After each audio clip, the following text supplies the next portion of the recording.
Assalamualaikum warahmatullahi wabarakatuh. Alhamdulillah wassalatu wassalamu ala Rasulillah nabiyina Muhammadin wa alihi wa sahbihi wa man wala. Asyhadu an la ilaha illallah wahdahu la syarikalah wa asyhadu anna Muhammadan abduhu wa rasuluh. Qala Allah Ta'ala fi kitabihil karim, ya ayyuhalladzina amanu taqullaha haqqa tuqatih wa la tamutunna illa wa antum muslimun, amma ba'd. Yang saya hormati Bapak Kepala Kejaksaan Tinggi, demikian pula jajaran-jajaran petinggi-petinggi di Kepri ini, semoga Allah senantiasa menjaga ya Bapak-bapak sekalian dan terus memberikan oleh Allah Subhanahu wa taala kekuatan untuk menjalankan tugas-tugasnya dengan baik. Karena menghormati jajaran pemerintahan itu adalah merupakan agama yang harus kita peluk, yang diperintahkan oleh Allah Subhanahu wa taala di dalam Al-Qur'an. Allah berfirman, ya ayyuhalladzina amanu athi'ullah wa athi'ur rasul wa ulil amri minkum. Hai orang-orang yang beriman, taati Allah, taati Rasul dan ulil amri di antara kalian. Dan Rasulullah SAW bersabda, man a'azza sultan a'azzahu Allah wa man ahana sultan ahanahu Allah. Siapa yang memuliakan penguasa, maka Allah akan muliakan dia. Dan siapa yang menghinakan penguasa, maka Allah akan hinakan dia. Maka kewajiban kita muliakan para penguasa kita, para pemimpin-pemimpin kita. Jangan lupa doakan mereka supaya Allah senantiasa memberikan taufik, hidayah, kekuatan untuk bisa menjalankan roda pemerintahan dengan baik. Di bulan suci Ramadan ini kita bersyukur kepada Allah Subhanahu wa taala atas limpahan karunia dan nikmatnya. Nikmat berupa puasa di bulan Ramadan. Tahukah Bapak sekalian bahwa Allah Subhanahu wa taala memerintahkan kita berpuasa di bulan Ramadan ini bukan karena Allah ingin menyiksa kita, tidak. Bukan karena Allah ingin menyusahkan kita, tidak. Bukan karena Allah ingin memberikan kepada kita mudarat, tidak. Tapi Allah memerintahkan kepada kita berpuasa di bulan Ramadan ini karena ada hikmah yang agung sekali. Apa itu hikmah-hikmah yang agung tersebut, Bapak sekalian? Coba kita merenung sedikit. Apa yang Bapak rasakan ketika Bapak lapar dan ketika Bapak dahaga? Mungkin di antara Bapak Bupati bisa mengemukakan perasaan Bapak ketika lapar gimana, Pak? Terasa ada perbedaan tidak dalam kehidupan kita, Pak? Pasti. Iya. Ketika kita merasa lapar, dahaga, mungkin yang terbayang adalah bagaimana kehidupan si miskin sana. Yang hidupnya susah, kita alhamdulillah bisa makan, Pak. Bisa makan enak, bisa beli berbagai macam makanan yang Masya Allah. Tapi dengan kita puasa, kita bisa merasakan bagaimana kesusahan orang yang hidupnya susah. Yang mungkin mereka untuk mencari makanan dia sulit sekali. Saya waktu ke daerah timur, di daerah Nusa Tenggara Timur sana, Pak. Di sana banyak ternyata mereka yang hidupnya susah. Sampai saya dapati dia, Masya Allah, Pak, sampai dia bilang, saya terkadang seminggu tidak dapat nasi. Loh, terus kamu apa yang kamu makan? Saya pergi ke hutan mencari daun-daunan, itu yang saya makan. Sulit hidup. Bagaimana kita bayangkan kalau ternyata kita seperti itu, Pak? Dengan kita berpuasa, kita lapar, kita dahaga, kita bisa merasakan bagaimana penderitaan si miskin itu. Seakan Allah Subhanahu wa taala ingin mendidik kita agar kita mempunyai jiwa dermawan, agar kita mempunyai peduli terhadap si miskin itu yang susah. Makanya kata Abdullah bin Abbas radhiyallahu anhu arbah, kana Rasulullah SAW ajwadan nas wa kana ajwadu ma yakunu fi Ramadan hina yalqahu Jibril. Adalah Rasulullah SAW orang yang paling dermawan, dan beliau lebih dermawan lagi di bulan Ramadan, di saat bertemu dengan malaikat Jibril. Rasulullah di bulan Ramadan frekuensi infak dan sodakonya meningkat.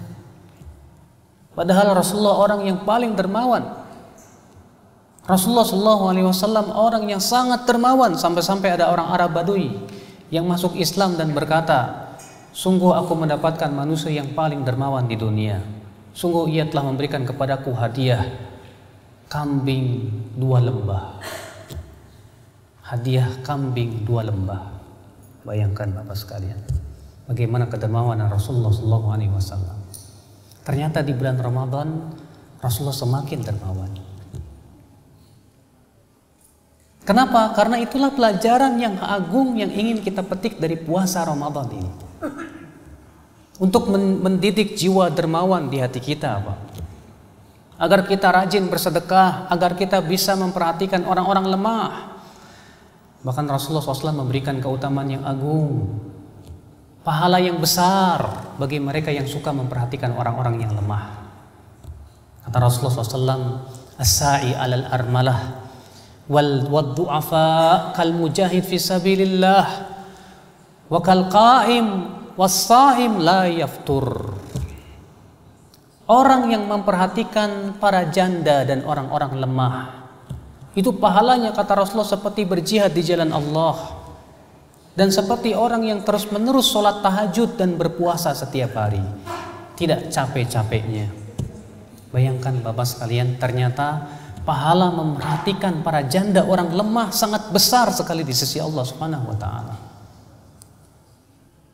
Kalau kita terkadang Bapak ya memperhatikannya janda cantik doang, Pak. Kalau ada janda cantik baru diperhatiin tuh. Bapak sekalian, di bulan Ramadan ini kita menempa jiwa kita dengan adanya lapar dan dahaga itu. Pernahkah suatu hari kita berpikir bagaimana saya ingin mendatangi orang-orang miskin, kemudian saya berikan kepada mereka bantuan tanpa harus tahu siapa yang membantu dia? Terkadang kita membantu fakir miskin dengan ada niat, Pak, biar orang itu tahu siapa yang membantu dia. Padahal ketika kita sodakohnya itu rahasia, ternyata itu pahalanya lebih besar di sisi Allah Subhanahu wa taala. Kata Rasulullah, shadaqatus sir tudfi'u ghadabar rabb. Sedekah yang sifatnya rahasia itu bisa memadamkan kemurkaan Allah Subhanahu wa taala. Bahkan dalam riwayat Bukhari dan Muslim kata Rasulullah, sab'atun yudhilluhumullahu yauma la dhilla illa dhilluh. Ada 7 orang yang akan diberikan oleh Allah naungan pada hari kiamat, di mana di hari itu tidak ada naungan kecuali naungan arasy-Nya. Siapa dia di antaranya? Rajulun tasaddaqa bi shadaqatin fa akhfaha. Seseorang yang bersedekah lalu ia sembunyikan sedekahnya, sampai-sampai tangan kirinya saja tidak tahu apa yang diinfakkan oleh tangan kanannya. Sedekah di bulan Ramadan luar biasa. Kenapa, Pak? Dalam hadis riwayat Tirmidzi, Rasulullah SAW bersabda, as-shaumu junnah wa shadaqatu tudfi'ul khati'ah kama yudfi'ul ma'un nar. Puasa itu tameng, perisai dari api neraka. Sedangkan sedekah itu kata Rasulullah memadamkan dosa sebagaimana air memadamkan api. Bayangkan kata Al-Hafidz Ibnu Rajab, kalau kita sedang kebakaran, Pak, kita hanya punya perisai tapi tidak punya pemadam, mungkin masih terbakar.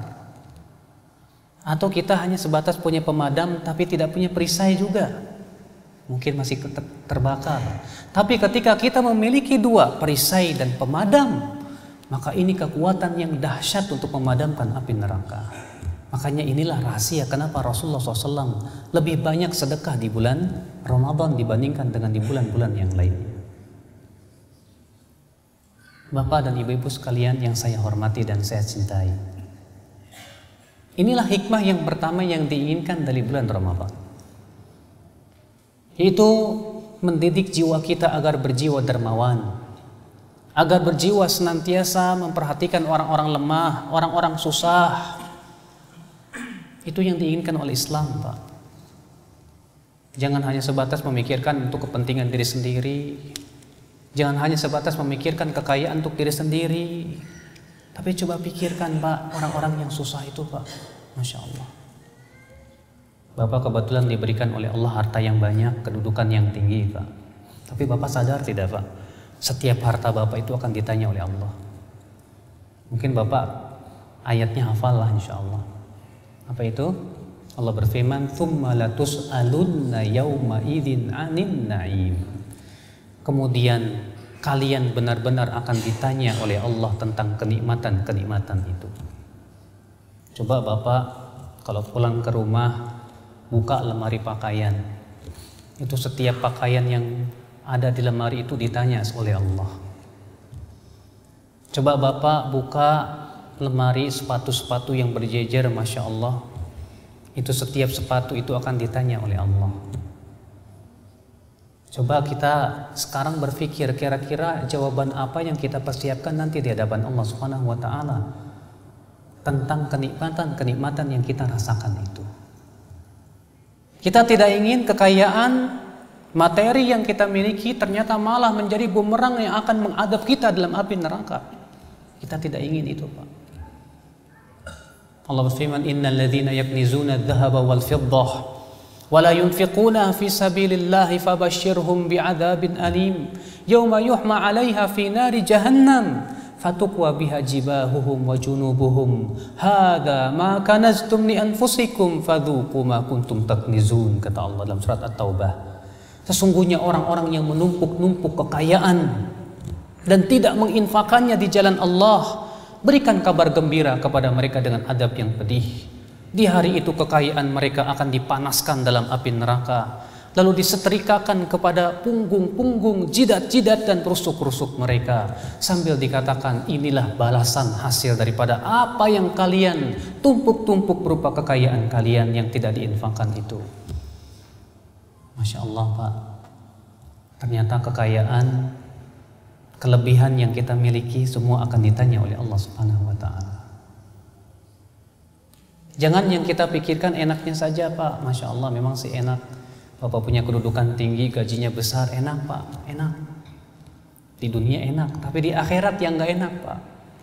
Karena setiap kekayaan yang kita miliki ditanya oleh Allah Subhanahu wa taala. Nah, di bulan Ramadan inilah seakan Allah Subhanahu wa taala ingin memberikan pelajaran kepada kita. Kalian lapar, kita semua lapar. Kita semua haus. Untuk supaya kita ingat bahwasanya di sana ada orang-orang yang mungkin selain bulan Ramadan pun mereka merasakan yang sama. Ini hikmah yang pertama. Hikmah yang kedua dari bulan Ramadan apa? Keikhlasan. Kita dididik oleh Allah untuk ikhlas.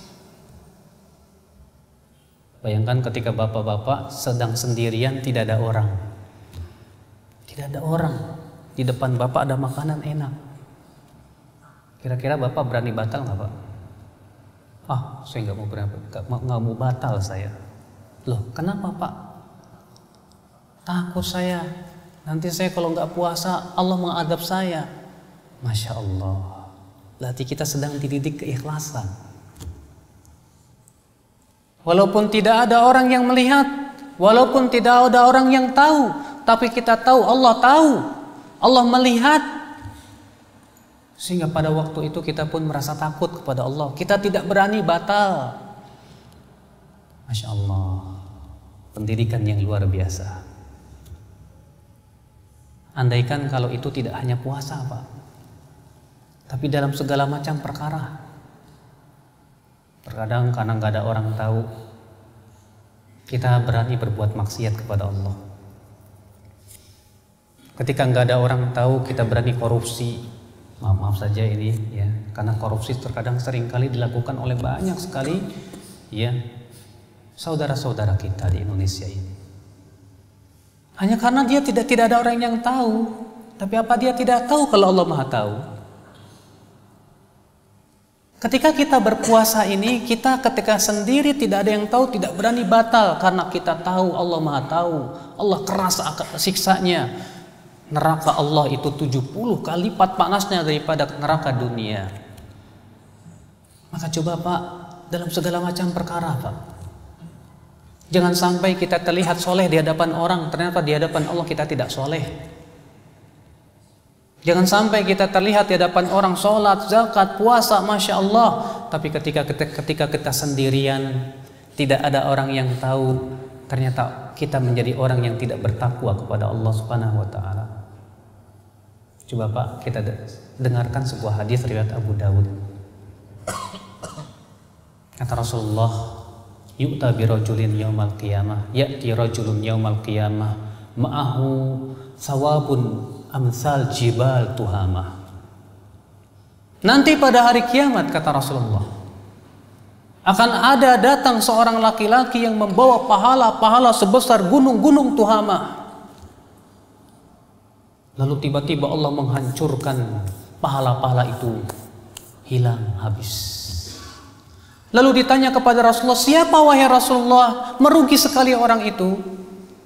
Dia sudah merasa bangga, senang dengan pahala yang banyak. Ternyata tiba-tiba Allah hancur leburkan pahala itu. Kemudian Rasulullah bersabda, hum qaumun ya'khuduna minal lail kama ta'khudun, walakinnahum idza khalau bi maharimillah intahakuha. Mereka suatu kaum yang mengambil malam sebagaimana kalian ambil. Akan tetapi mereka apabila bersendirian dengan keharaman Allah, mereka berani melanggarnya. Rupanya gara-gara ketika dia sendirian, tidak ada orang yang tahu, dia berani melanggar larangan-larangan Allah. Maka orang ini pada hari kiamat, kata Rasulullah, pahala-pahalanya itu dihancurkan oleh Allah Subhanahu wa Ta'ala. Nah, di saat kita puasa, kita dididik seperti ini Pak, supaya kita betul-betul takut kepada Allah. Kita ini dididik oleh Allah Subhanahu wa Ta'ala betul-betul ikhlas mengharapkan wajah Allah Subhanahu wa Ta'ala. Kita puasa tidak mengharapkan siapa-siapa. Bayangkan kita menahan haus, lapar, ya, dari semenjak terbitnya fajar sampai terbenamnya matahari. Apa sih yang Bapak inginkan Pak? Pahala kan Pak? Ya. Yang Bapak inginkan ridho Allah kan? Ya, memang itulah tujuan kita hidup di dunia. Apalagi yang kita harapkan kalau bukan keridhaan Allah? Ya, bayangkan kalau semua gerakan kita semuanya mengharapkan keridhaan Allah Subhanahu wa Ta'ala. Bapak pergi kerja, niatnya ingin mendapat ridho Allah untuk cari nafkah. Dapat pahala tuh Pak. Lalu ketika Bapak bekerja, Bapak pun betul-betul amanah. Bapak profesional. Bapak lakukan pekerjaan sebaik-baiknya. Dapat pahala di sisi Allah, mengharapkan keridhaan Allah semata. Luar biasa. Maka dari itulah Bapak sekalian, agama kita adalah agama ikhlas. Allah mengatakan dalam surat Al-Bayyinah apa? Wa ma umiru illa liya'budullaha mukhlishina lahuddin. Dan tidaklah mereka diperintahkan kecuali untuk mengikhlaskan ibadah itu hanya kepada Allah. Kita semua umat Islam diperintahkan oleh Allah untuk ikhlas Pak dalam beribadah. Sholat kita ikhlas, puasa kita ikhlas, haji kita ikhlas. Jangan ngarepin dipanggil Pak Haji Pak. Terkadang ada orang habis pulang haji dipanggil namanya doang, nggak mau menoleh Pak. Pak Budi, diem aja. Pak Haji, ada apa katanya. Masya Allah. Jadi hajinya karena apa ya? Padahal kata Rasulullah SAW, orang yang tidak ikhlas mengharapkan pujian manusia, itu yang pertama kali dibakar dalam api neraka. Dalam riwayat Muslim, Rasulullah SAW sabda, "Salasatun awwalu man yuqda bihim yaumal qiyamah, Ada 3 orang yang pertama kali dibakar dalam api neraka. Siapa itu? Yang pertama orang yang qari dan alim. Yang kedua siapa? Orang yang dermawan. Yang ketiga siapa? Orang yang mati syahid di jalan Allah. Si qari dan alim dipanggil oleh Allah.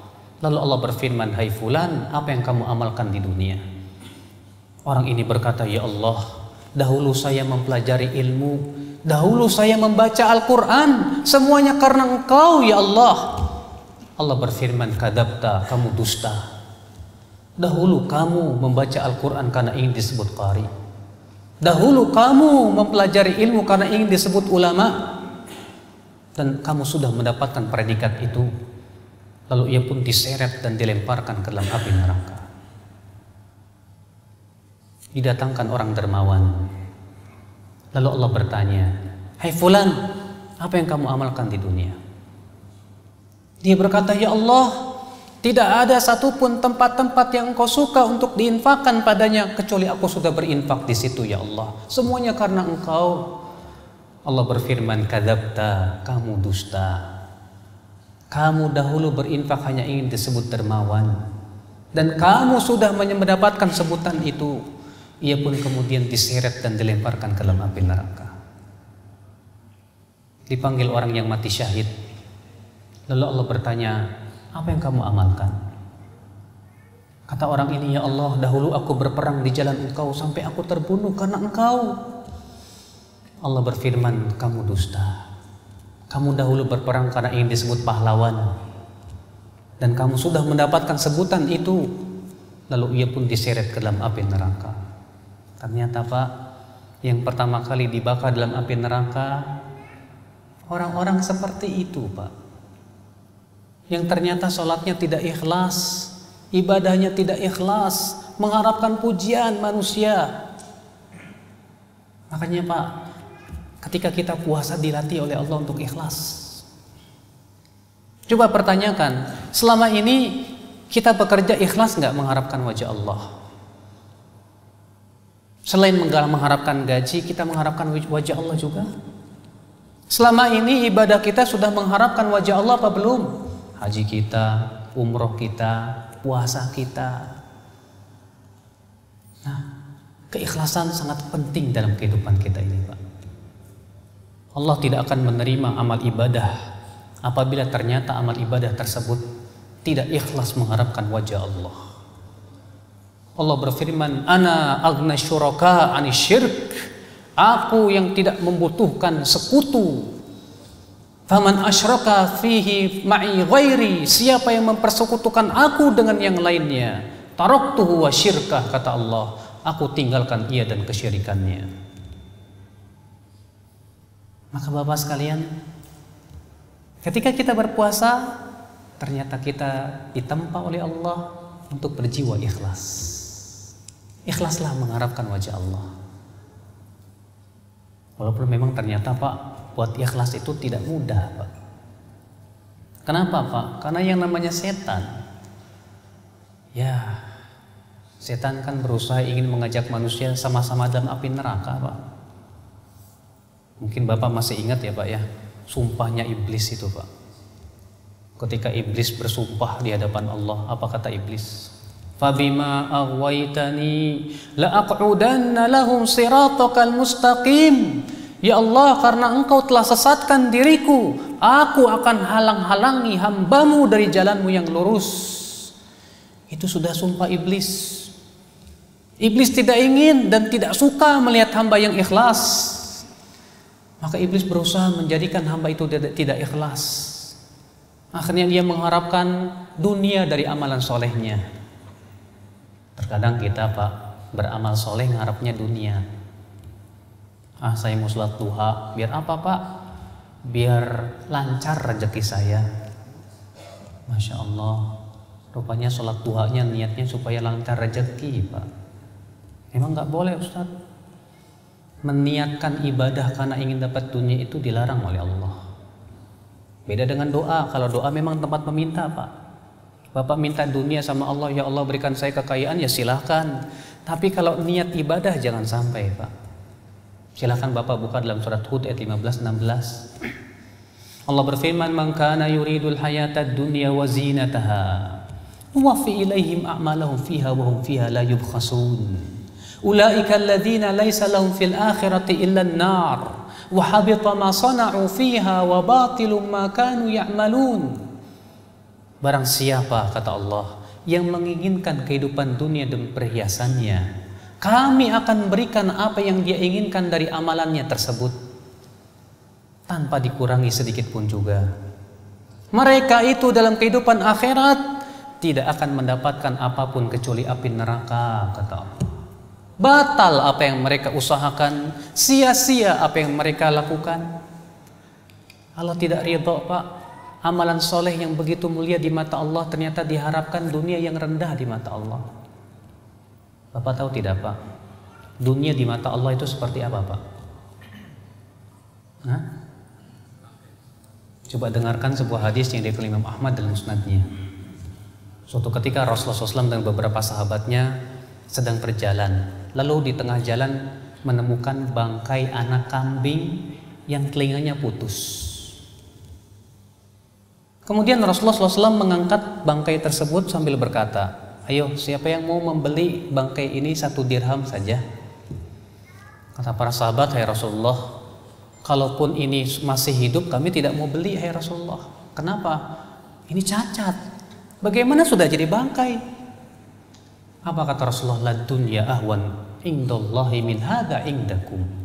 Dunia lebih hina di mata Allah daripada bangkai anak kambing ini di hadapan kalian. Ternyata dunia ini yang kita lihat, Masya Allah, gemerlapnya luar biasa, di mata Allah lebih hina daripada bangkai kambing, Bapak.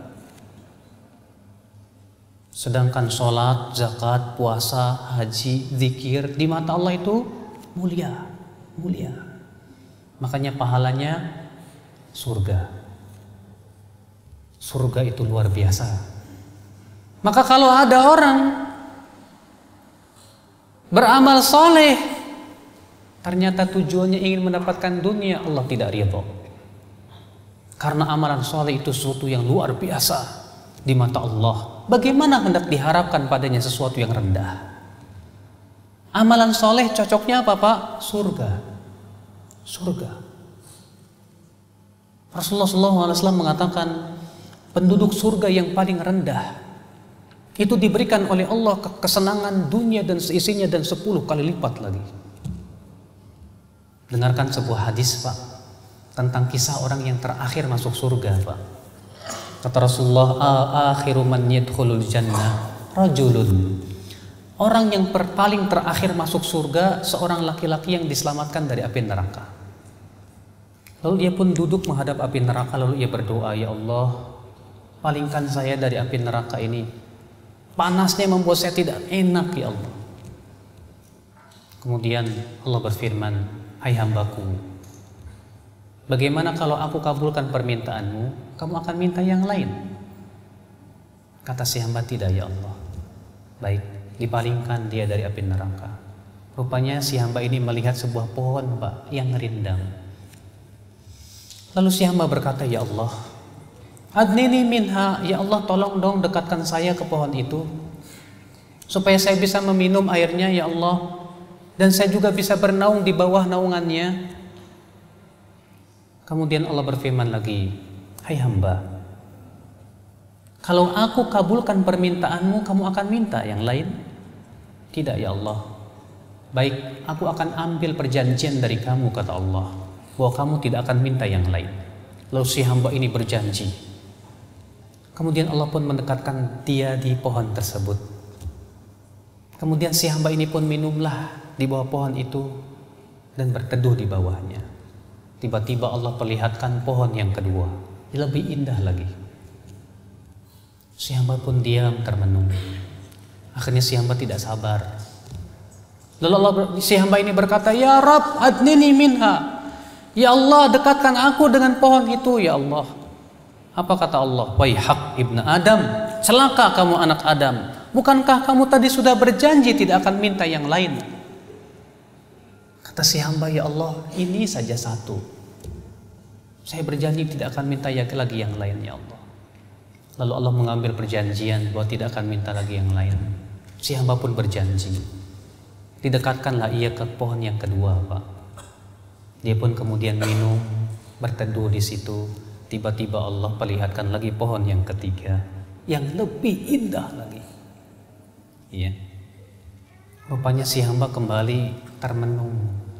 Tidak sabar dia. Si hamba berkata lagi, ya Rabb, adini minha. Ya Rabb, dekatkan aku dengan pohon itu, ya Allah. Allah berfirman, celaka kamu. Betapa kamu itu tidak menepati janjimu, hai anak Adam.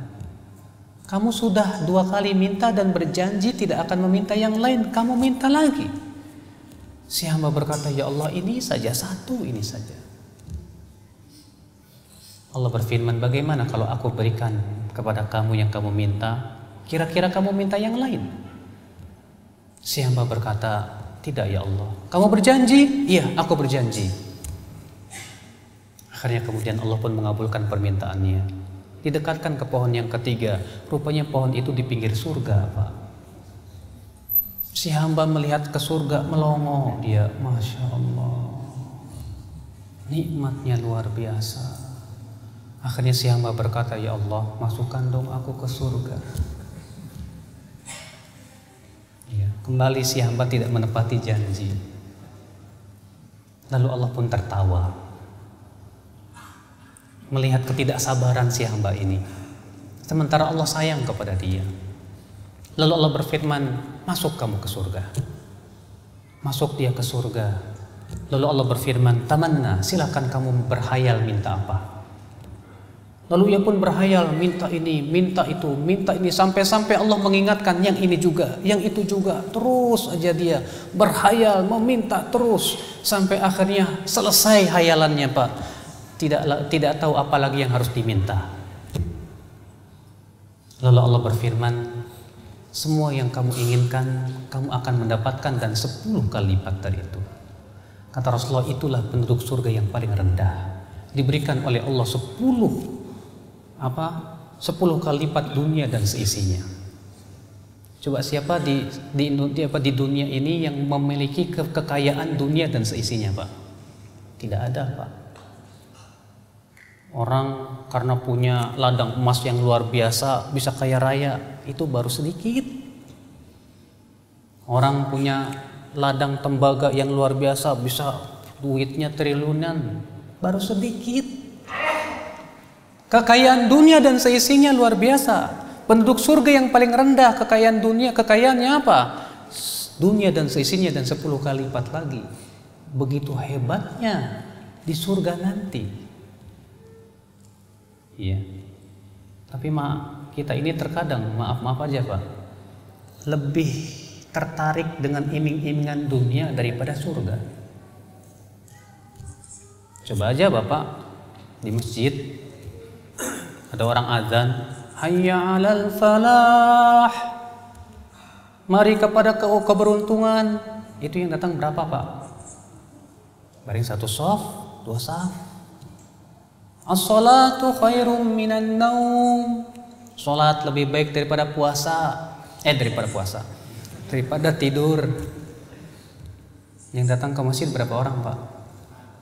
Sedikit. Tapi Bapak umumin di masjid. Bapak-bapak, nanti setelah sholat ada pembagian uang 1 orang 1 juta. Kira-kira penuh nggak tuh, Pak, masjid? Hah? Masya Allah, bakalan berbondong-bondong orang. Ternyata lebih tertarik dengan apa? Tawaran duit daripada tawaran surga. Masya Allah. Itulah kadar keimanan kita ternyata selama ini. Kita lebih semangat ketika diberikan iming-imingan dunia, padahal dunia di mata Allah rendah. Ya akhal Islam, azakumullah. Maka sadarilah Bapak, karena ibadah itu di mata Allah sangat tinggi. Jangan sampai kita mengharapkan dunia dari ibadah kita. Allah tidak ridha itu. Nah, ketika kita puasa inilah Pak, kita dilatih itu. Jangan sampai Bapak berpuasa mengharapkan dunia. Harapkanlah apa yang ada di sisi Allah Subhanahu wa taala. Allah berfirman wal akhiratu khairu wa abqa, dan akhirat lebih baik dan lebih kekal. Akhirat lebih baik, Pak, lebih kekal. Adapun dunia kecil, sementara, kenikmatannya tak lepas dari kesusahan dan kesengsaraan.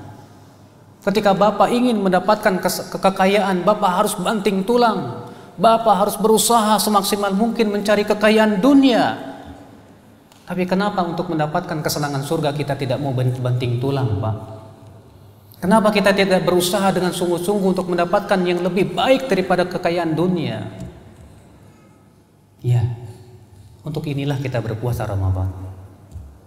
Untuk itulah Allah Subhanahu wa Ta'ala mewajibkan kita puasa Ramadan, agar kita lebih mengharapkan apa yang ada di sisi Allah daripada apa yang di sisi manusia. Agar kita menjadi ikhlas, orang-orang yang berjiwa ikhlas mengharapkan ridhonya semata, tidak mengharapkan pujian manusia dari ibadah-ibadah kita. Ini hikmah yang kedua dari puasa, yaitu mendidik kita untuk apa? Berjiwa ikhlas, mengharapkan wajah Allah Subhanahu wa Ta'ala semata. Yang ketiga, dengan puasa Ramadan Allah ingin mendidik kita supaya setiap ibadah kita itu sesuai dengan aturan Rasulullah sallallahu alaihi wasallam. Bapak, kalau Bapak puasanya bikin aturan sendiri, saya mau puasanya mulai dari terbit matahari sampai terbenam matahari, sah nggak Pak puasanya, Pak? Sah? Ya tidaklah. Yang namanya puasa itu dari terbit fajar sampai terbenam matahari. Kok Bapak bikin aturan sendiri, gimana sih Bapak? Saya mau puasa dari terbit matahari sampai terbenam matahari. Itu aturan siapa? Ya aturan saya. Emang agama milik kamu? Agama milik Allah. Allah berfirman, ala lillahi dinul khalis. Ketahuilah milik Allah lah agama yang murni ini. Berarti kita dilatih oleh Allah. Kalau kita beribadah, ikuti tuntunan Rasulullah SAW. Bagaimana tata cara puasanya Rasulullah SAW? Jangan main aturan sendiri, Pak. Iya. Dan terkadang merubah-rubah aturan itu lebih berat daripada melanggar aturan, loh, Pak. Betul nggak, Pak? Kalau ada orang melanggar aturan, yang satu merubah aturan, kira-kira yang lebih berat yang mana, Pak? Hah? Ya merubah aturan lah.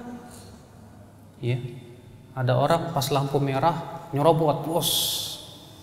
Ada lagi bilang, kalau saya aturannya beda, Pak. Gimana? Kalau merah saya jalan, kalau hijau saya berhenti.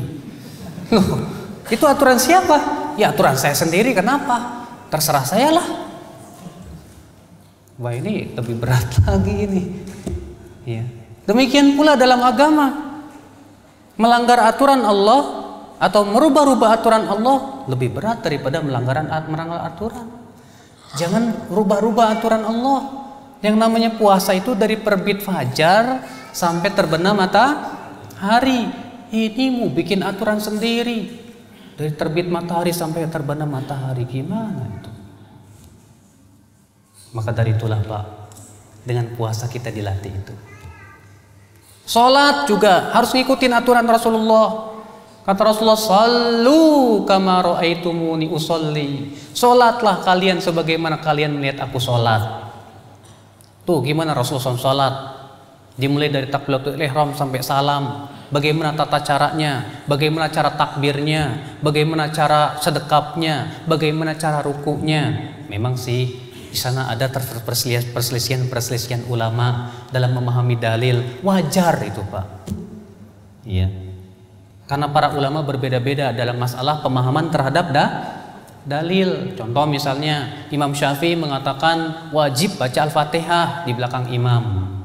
Dalilnya hadis, la sholata liman lam yaqra bi Fatihatil kitab. Tidak sah sholat bagi orang yang tidak baca Al-Fatihah. Imam Ahmad mengatakan kalau sholatnya keras dibaca tuh sama imam, diam. Kalau sir, baca. Dalilnya apa? Ayat wa idza quri'al qur'anu fastami'u lahu wa ansitu. Apabila dibacakan Al-Qur'an, dengar, diam. Imam Abu Hanifah mengatakan makmum tugasnya diam aja udah, nggak usah baca apapun. Dalilnya apa? Hadis bahwasanya bacaan makmum sudah ditanggung imam. Masing-masing ulama punya dalil. Kewajiban kita hanya memilih mana yang paling kuat, bukan menyesat-nyesatin orang, Pak. Terkadang kita gara-gara nggak sesuai dengan keyakinan, si fulan nggak mau baca Al-Fatihah di belakang imam, wah sesat itu. Masya Allah, ulama aja nggak saling menyesatkan kok. Yang jelas Pak, tujuan kita bagaimana melihat tuntunan Rasulullah sesuai dengan kemampuan kita. Kalau para ulama berbeda pendapat, lihat dalilnya. Jangan lihat pendapat ulamanya, tapi lihat dalil. Maaf saja di Indonesia ini terkadang pembelajaran fikihnya itu masih kurang, Pak. Di pesantren-pesantren masih hanya sebatas satu madhab.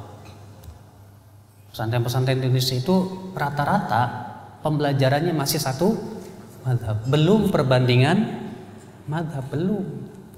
Akhirnya jebolan-jebolan pesantren taunya cuman madhab Syafi'i aja. Berarti kalau bukan madhab Syafi'i sesat, nggak boleh. Aduh, akhirnya jadi apa? Berabe, Pak. Ini sumber perpecahan di tengah-tengah kaum muslimin jadinya. Lah, Imam Ahmad muridnya Imam Syafi'i. Imam Syafi'i muridnya Imam Malik. Imam Malik imamnya madhab Maliki. Imam Ahmad imamnya madhab Hambali. Mereka semuanya berusaha untuk beribadah sesuai dengan tuntunan Rasulullah. Semuanya kembali kepada dalil, walaupun tentunya dalam memahami dalil terjadi perbedaan dalam pemahaman.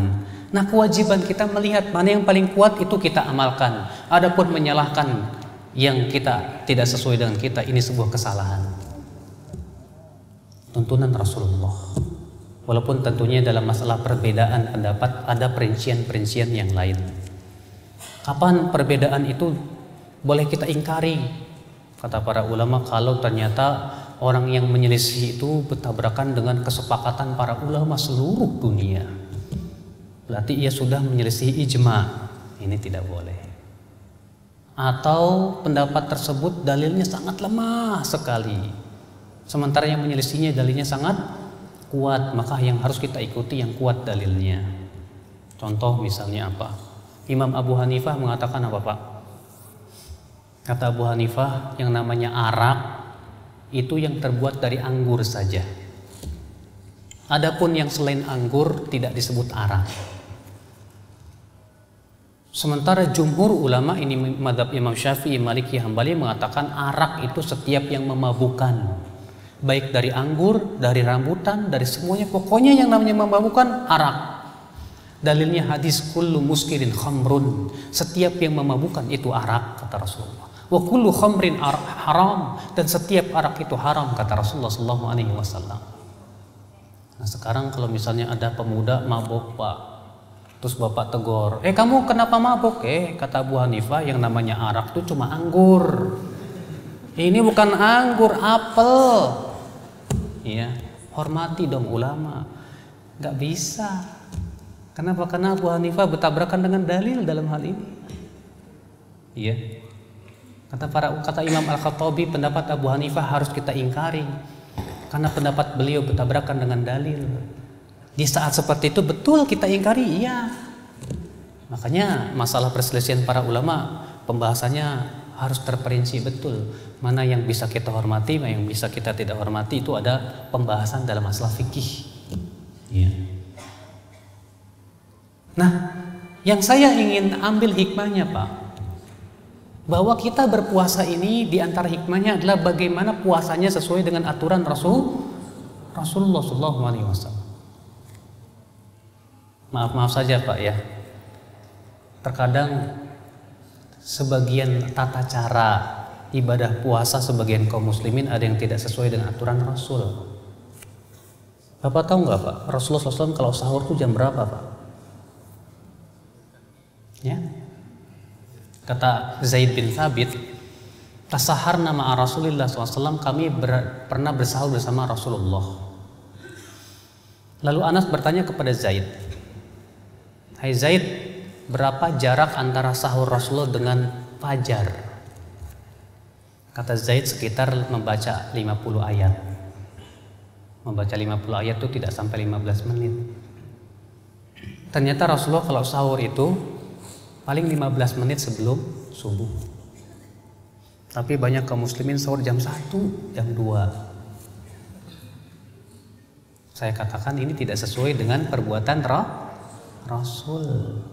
Bahkan juga bertabrakan dengan makna sahur itu sendiri. Karena sahur itu dari kata sahar, artinya akhir malam.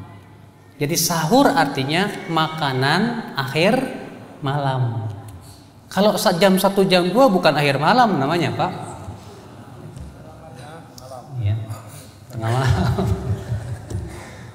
Iya. Maka dari itulah kita berusaha mengikuti Rasulullah. Yang kita jadikan apa? Rasulullah. Ulama kita hormati, betul, wajib kita hormati ulama, Pak, wajib. Ulama itu Masya Allah kita hormati karena keilmuannya. Tapi bukan berarti kita menganggap ulama itu seperti nabi yang gak pernah salah.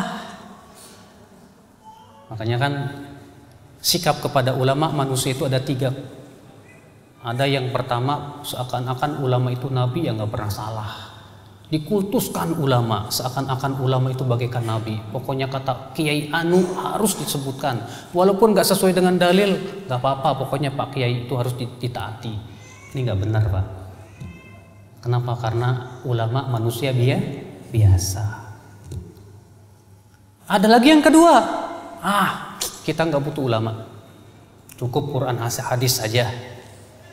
Akhirnya kemudian kita pahami sendiri Quran hadis dengan akal kita. Ini bahaya juga, Pak, nggak boleh. Kenapa? Karena untuk memahami Al-Quran dan hadis butuh ilmu alat, butuh ilmu bahasa Arab, usul fikih, kaidah fikih. Sementara yang mematangkan ilmu-ilmu itu siapa kalau bukan ulama? Para ulama. Melalui ulama lah kita bisa memahami Al-Quran dan hadis. Makanya sikap yang benar bagaimana? Kita hormati para ulama. Kita ambil ilmu Al-Quran dan hadis dari mereka. Tapi kita tidak fanatik kepada salah seorang dari mereka. Mana yang sesuai dengan dalil yang kuat itu yang kita ambil. Yang tidak sesuai kita tidak ambil. Bukan berarti kita tidak menghormati ulama tersebut. Karena itulah yang diperintahkan oleh para ulama itu juga. Coba dengarkan Imam Syafi'i rahimahullah yang berkata apa? Idza wajadtum fi kitabi ma yukhalifu qawla rasul fal qawlu ma qalahu rasul fadribu qawlil haid wa fi riwayah wala tuqalliduni. Kalau kalian menemukan dalam buku saya ini pendapat saya yang bertabrakan dengan sabda Rasulullah, kata Imam Syafi'i, yang harus kalian ambil sabda Rasulullah, buang jauh-jauh pendapat saya. Dalam satu riwayat, jangan kalian membeok kepada saya.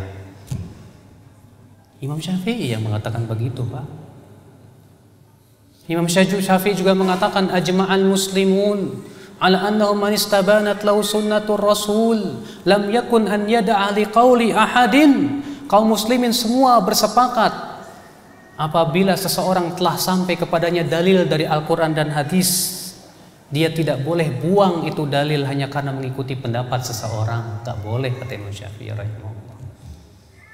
Padahal Imam Syafi'i orang yang sangat luar biasa keilmuannya, pengikutnya luar biasa. Bahkan Imam Ahmad sendiri merasa sangat berjasa dengan Imam Syafi'i. Sampai-sampai Imam Ahmad berkata, laula Syafi'i ma araftu fikal hadis. Kalau bukan karena Imam Syafi'i, aku tidak akan tahu bagaimana memahami hadis Nabi.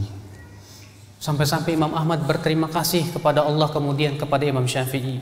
Beliau berkata, laziltu ad'u li Syafi'i mundu 30 sanah. Aku semenjak 30 tahun yang lalu terus-menerus mendoakan guruku Imam Syafi'i. Tapi Imam Ahmad tidak taklid kepada Imam Syafi'i. Makanya madhabnya berdiri sendiri. Padahal Imam Ahmad murid Imam Syafi'i, Pak. Maksudnya adalah, Pak, kita fanatiknya hanya kepada Allah dan Rasulnya. Dalam ibadah kita mengikuti aturan Rasulullah SAW. Coba periksa oleh Bapak, kita selama ini kalau sholat sesuai nggak dengan contoh Rasul? Kalau takbir Allahu Akbar, gimana sih Rasulullah takbir mengangkat tangan itu? Ada orang terkadang saya lihat takbirnya ketinggian, Pak. Allahu Akbar, ketinggian ini, Pak. Rasulullah paling tinggi juga cuma sampai telinga. Ya. Kenapa? Karena tidak melihat bagaimana contoh dan dalil dari Rasulullah SAW. Maka dari inilah ketika kita berpuasa kita harus mengikuti aturan Rasul. Bagaimana cara puasa? Bagaimana cara berbuka? Gimana sih cara berbuka Rasulullah SAW? Coba deh lihat bagaimana berbukanya Rasulullah. Berbukanya Rasul itu paling hebat, paling sehat. Rasulullah, kata Anas bin Malik, makan beberapa kurma dulu sebelum sholat maghrib. Setelah itu sholat maghrib. Setelah sholat maghrib baru makan, gak masalah. Ternyata secara ilmu kesehatan dibenarkan. Karena ketika manusia berpuasa kosong perutnya. Kalau langsung diisi makanan banyak, error itu Pak lambungnya. Ya. Tapi dikasih dulu kurma, karena kurma itu manis, sedangkan kurma itu bisa menguatkan lambung. Sehingga ketika lambung sudah kuat, sudah siap, baru bisa diisi oleh makanan supaya pencernaannya lebih bagus. Tuh lihat bagaimana Rasulullah berbuka puasa. Kalau kita berbuka di depan semua makanan ada ini Pak, Masya Allah. Pas azan habis semuanya, balas dendam sudah. Mau sholat udah aduh. Iya. Itu kenapa? Karena kita tidak mengikuti bagaimana contoh Rasulullah SAW di dalam berbuka puasa, di dalam sahur, di dalam sholat tarawih. Saya merasa heran Pak, di Indonesia ini kok ada orang sholat tarawih tercepat di dunia Pak. 23 rakaat 7 menit. Pernah lihat nggak Pak? Itu subhanallah.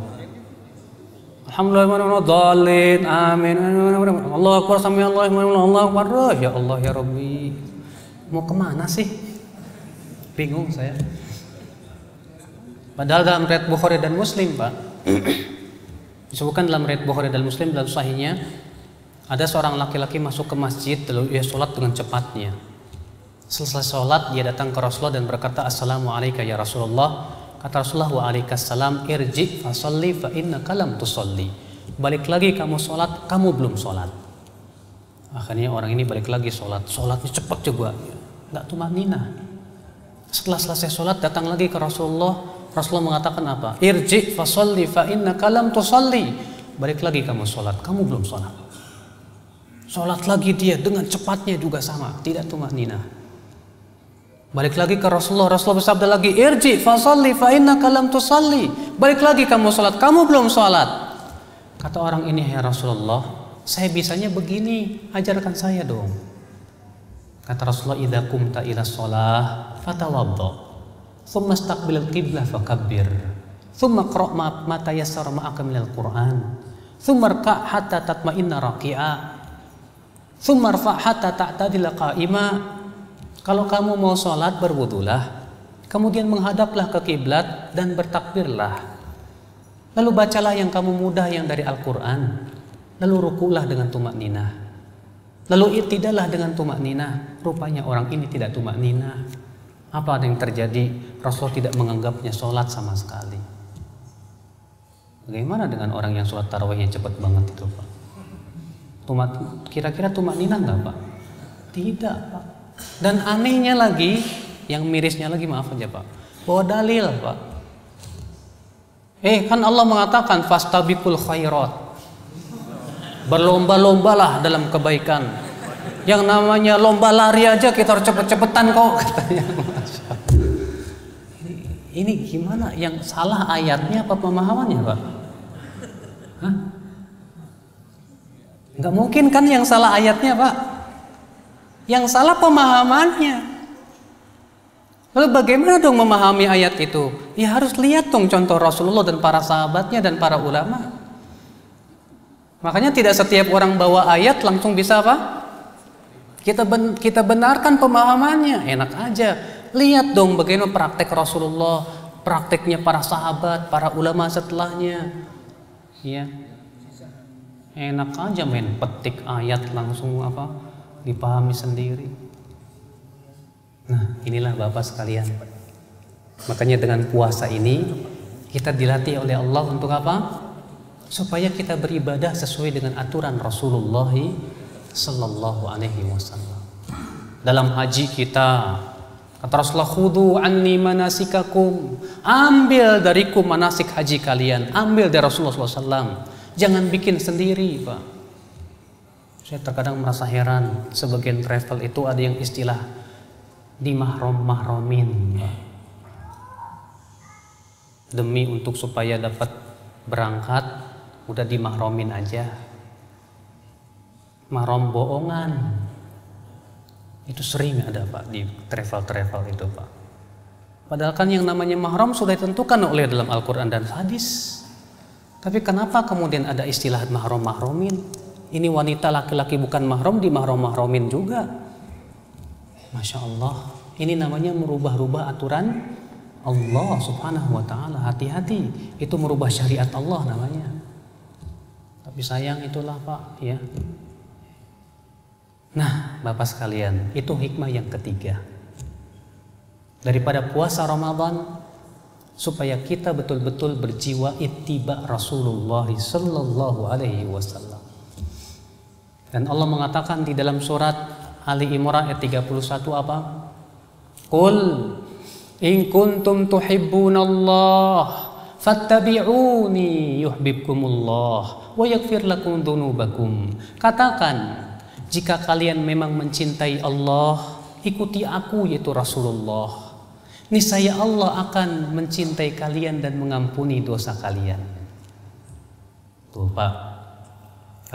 Kata Imam Ibnu Katsir, ini ayat ujian buat setiap orang yang mengaku-ngaku cinta Allah.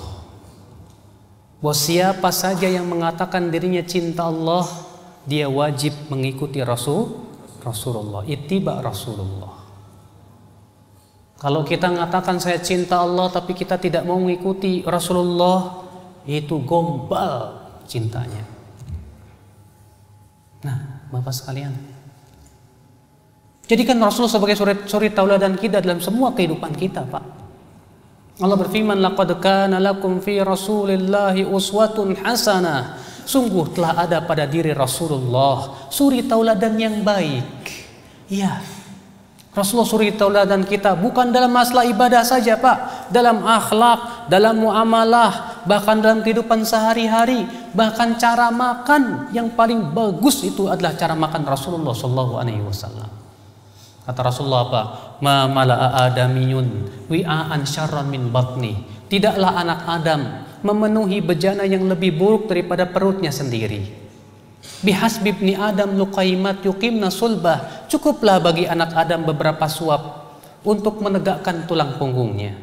Tapi kalau dia harus makan juga, usahakan, kata Rasulullah, makan itu bagaimana? Sepertiga untuk makan, sepertiga untuk minum, sepertiga untuk nafas. Ternyata di dunia barat sana para ahli kedokteran mengatakan memang itu cara makan yang paling bagus. Masya Allah. Rasulullah SAW mengatur kita bagaimana cara tidur. Rasulullah kalau tidur di atas rusuk yang kanan. Ternyata para ahli kedokteran barat mengatakan memang itu cara tidur yang paling bagus. Itu menyehatkan jantung. Iya. Rasulullah SAW menganjurkan umatnya kalau bisa tidur siang. Qilu fa inna syaitan la yaqil. Tidur sianglah karena setan tidak tidur siang, kata Rasulullah. Di sebuah universitas London sana ada sebuah penelitian tentang manfaat dan khasiat tidur siang.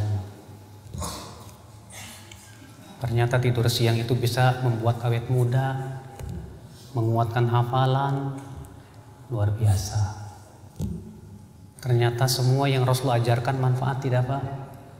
Manfaat. Manfaat, Pak. Allah mengharamkan arak, mengharamkan babi, mengharamkan berbagai macam yang Allah haramkan. Ternyata setelah diperiksa, memang ternyata banyak bahayanya. Arak, tapi kan arak kan ada manfaatnya, Ustadz. Bisa mengurangi kolesterol. Betul. Makanya Allah mengatakan apa? Yas'alunaka 'anil khamri wal maisir. Mereka bertanya kepadamu tentang arak dan judi. Qul fihima itsmun kabirun wa manafi'u linnas. Katakan, dalam arak dan judi itu ada dosa besar dan manfaat-manfaat untuk manusia. Allah mengatakan manfaatnya bukan sedikit, manafi. Di sini sigot buntal jumu yang menunjukkan bukan sedikit manfaatnya. Tapi Allah mengatakan dosanya lebih besar daripada maka kamu jangan melihat dari sisi manfaatnya saja, lihat sisi mudaratnya juga dong. Karena mudaratnya lebih besar daripada manfaatnya Allah haramkan. Masya Allah Bapak sekalian, syariat kita ini agung sekali, mulia sekali. Semua yang Rasulullah contohkan kepada kita manfaat untuk kehidupan kita, Pak. Ya. Bapak tahu seorang dokter di Jawa Timur membuat sebuah penelitian tentang manfaat sholat tahajud untuk kesehatan. Dengan itulah dia mendapatkan disertasi dan penghargaan. Ternyata sholat tahajud itu manfaatnya banyak untuk kesehatan, Pak. Di antaranya menghilangkan stres, menghindarkan stroke, berbagai macam penyakit-penyakit ganas bisa terhindarkan bagi orang-orang yang rajin sholat tahajudnya. Luar biasa. Makanya Bapak sekalian, semua yang Rasulullah perintahkan manfaat buat kita. Dan semua yang Rasulullah larang bahaya untuk kita. Maka dari itulah kita sebagai umat Islam harusnya taat kepada Rasulullah SAW. Itu taatnya sangat taat, melebihi taatnya Bapak ke tukang cukur. Bapak kalau lagi dicukur, Pak, ya, diminta sama tukang cukur, Pak, maaf Pak, kepalanya dimiringin ke kanan dikit. Kira-kira Bapak taat nggak, Pak? Oh, taat banget. Ikhlas lagi. Ya. Nggak nanya lagi kenapa sih harus ke kanan, nggak nanya lagi, enggak. Tapi kalau kita diperintahkan oleh Allah dan Rasulnya sering nanya gitu loh. Emang kenapa sih? Udah ada perintahnya kok dari Allah dan Rasulnya, yakin aja lah Pak. Semua perintah Allah maslahat, semua larangan Allah itu mudarat. Ya. Bapak dan Ibu sekalian, ini hikmah yang ketiga yang diinginkan dari bulan Ramadan, itu mendidik kita menjadi jiwa ittiba, ya, jiwa yang betul-betul taslim kepada Allah dan Rasulnya, mengikuti aturan Rasul dalam ibadah kepada Allah. Silakan, ya silakan. Terima kasih banyak Pak Fatih. Assalamualaikum warahmatullahi wabarakatuh.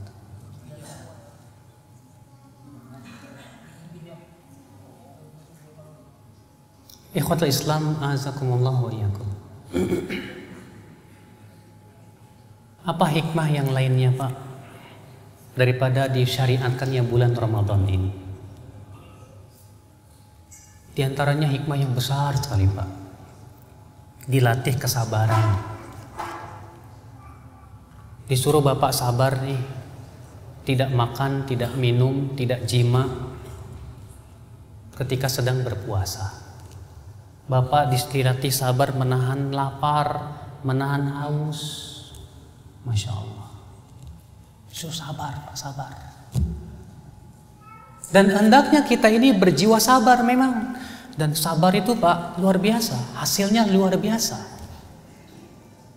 Orang yang bersabar itu diberikan oleh Allah sesuatu yang luar biasa dalam hidupnya. Ketika Bapak sabar menghadapi berbagai macam problematika dalam menjalankan tugas. Sabar bukan berarti diam, tapi sambil mencari solusi dengan tetap tenang dan berpikir bagaimana mengambil yang lebih manfaat. Itu namanya sabar. Ya. Ketika Bapak diberikan ujian, kesusahan, rezeki lah, kehilangan harta lah, kebakaran atau yang lainnya, sabar ya Allah. Saya mengharapkan semuanya Engkau. Tenang Pak, tenang, gak stres Bapak insya Allah. Tapi orang yang gak sabar, stres hidupnya tuh Pak. Ya.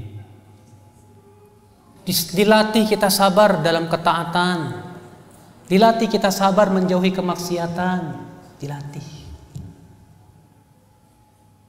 Maka dari itulah Allah Subhanahu wa taala memerintahkan kita dalam ayat-ayat yang banyak untuk sabar.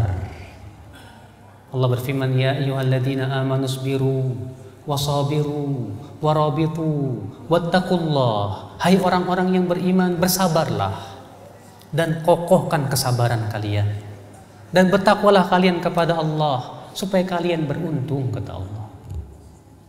Iya. Dan sabar itu, Pak, berat namun hasilnya indah. Kata Ali bin Abi Thalib, as-sabru fil iman bimanzilatir ra'si fil badan. Sabar dalam keimanan itu sama dengan kepala dalam badan. Sebagaimana badan tidak akan bisa hidup tanpa kepala, iman pun tidak akan bisa hidup tanpa kesabaran. Kita sholat butuh sabar nggak, Pak? Butuh sabar, Pak. Allah berfirman, wa'mur ahlaka bis sholati wastabir 'alaiha la nas'aluka rizqa. Perintahkan keluargamu untuk sholat dan sabarkan kamu di atasnya. Menjalani perintah Allah butuh kesabaran tidak, Pak? Wallahi butuh kesabaran. Terkadang ketika kita menjalankan perintah Allah, menjauhi larangannya, ada aja orang yang iseng dan usil. Iya, sok suci lah. Ada perempuan pakai jilbab menutup aurat, disebut apa? Oh, jangan-jangan kepalanya pitak tuh. Aduh, kalau nggak sabar-sabar mah kesal juga terkadang gitu kan. Harus sabar, Pak. Apalagi bapak-bapak yang sebagai pemimpin ini harus sabar, Pak. Terkadang kan yang namanya bapak menjalankan kepemimpinan, ada aja orang-orang yang nggak suka kan gitu, Pak. Iya. Karena kepentingan orang kan beda-beda, keinginan orang beda-beda. Terkadang keputusan kita nggak semua orang ridho. Makanya bapak kalau memberikan keputusan, lihat mana yang paling manfaat, maslahat yang sesuai dengan yang keridhaan Allah. Jangan dihiraukan orang mau ngomong apa, yang penting ini maslahat insya Allah. Kalau kita mencari keridhaan manusia susah, Pak. Gak mungkin kita bisa mengambil keridhaan seluruh manusia, tidak mungkin. Kata Imam Ibnu Qayyim, mencari keridhaan manusia itu bagaikan lautan yang tidak ada pantai-pantainya. Mustahil. Karena terkadang kita mengambil yang ini gak ridho. Mengambil yang ini gak ridho, susah.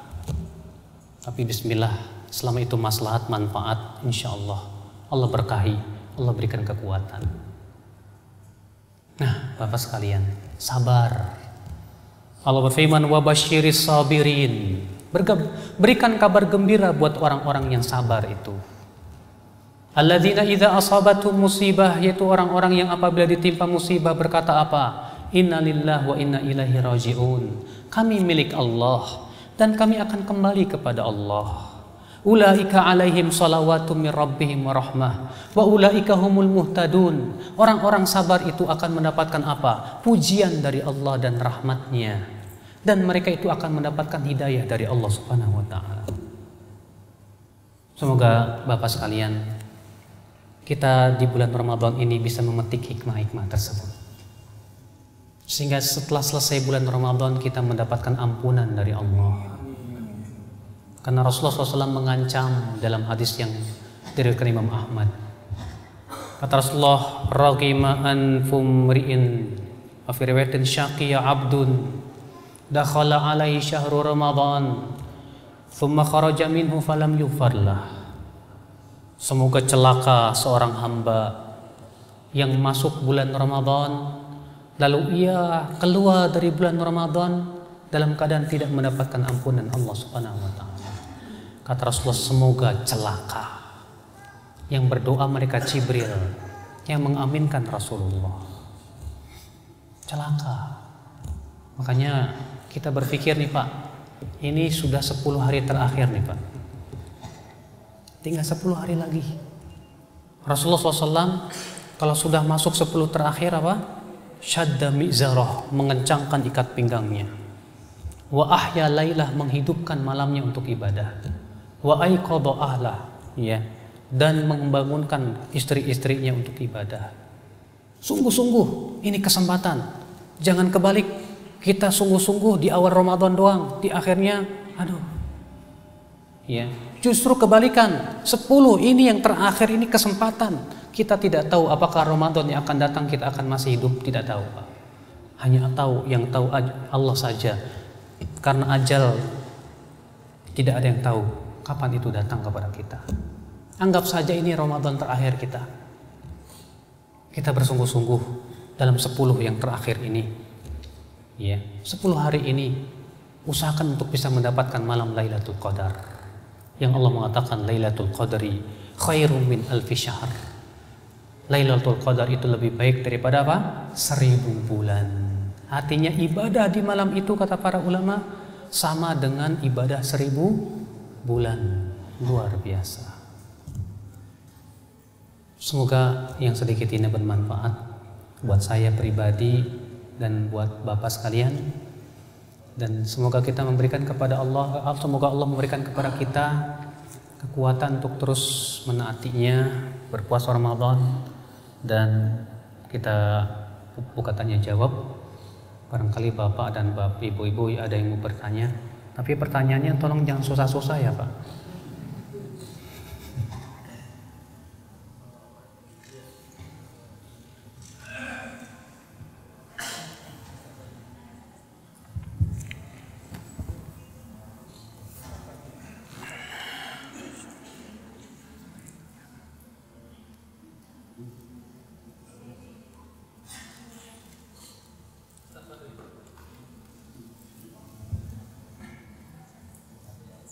Pada hari ini yang mau bertanya, maka bisa dituliskan ke dalam kertas yang telah kami sediakan di pojok Anda semua. Ada kertas itu.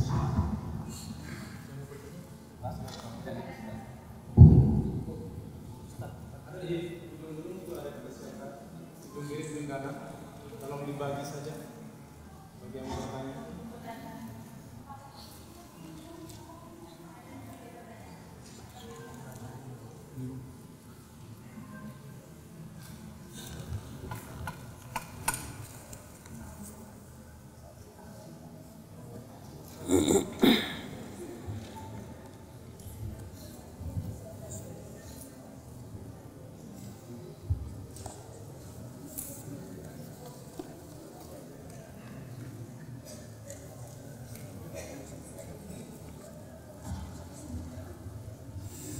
Assalamualaikum Waalaikumsalam warahmatullahi wabarakatuh.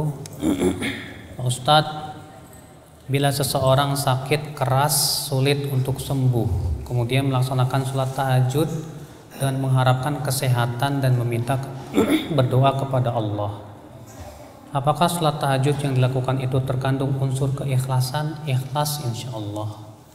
Kalau dia ingin ikhlas supaya bisa ibadah lagi, supaya bisa kuat ibadah kepada Allah, maka itu insya Allah ikhlas, ya. Mengharapkan wajah Allah Subhanahu wa Ta'ala tiada lain adalah supaya kita bisa kuat di dalam beribadah kepada Allah Subhanahu wa Ta'ala.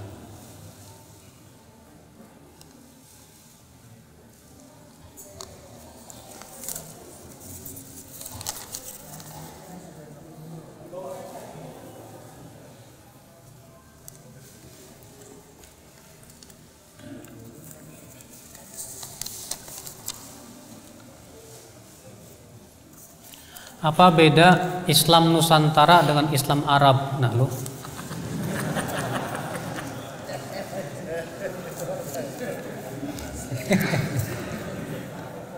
Pak, emang orang Islam Indonesia nabinya orang Indonesia ya Pak? Semua umat Islam di dunia nabinya satu, yaitu Nabi Muhammad sallallahu alaihi wasallam. Tuhannya satu, yaitu Allah pencipta langit dan bumi. Maka syariat yang Allah berlakukan bukan hanya berlaku untuk orang Arab, untuk seluruh hambanya lah. Bapak hamba Allah bukan? Ya hamba Allah. Orang Indonesia hamba Allah, orang Malaysia hamba Allah, orang India hamba Allah, orang Arab hamba Allah. Ya kewajiban kita mengikuti peraturan Allah pencipta kita. Makanya syariat Islam ini Pak tidak hanya untuk satu ras tanpa ras yang lain, tidak.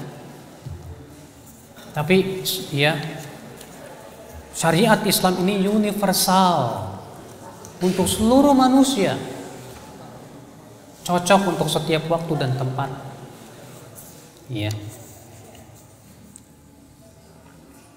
Ustadz, hukumnya minta THR dari instansi atau kantor gimana tuh Ustadz?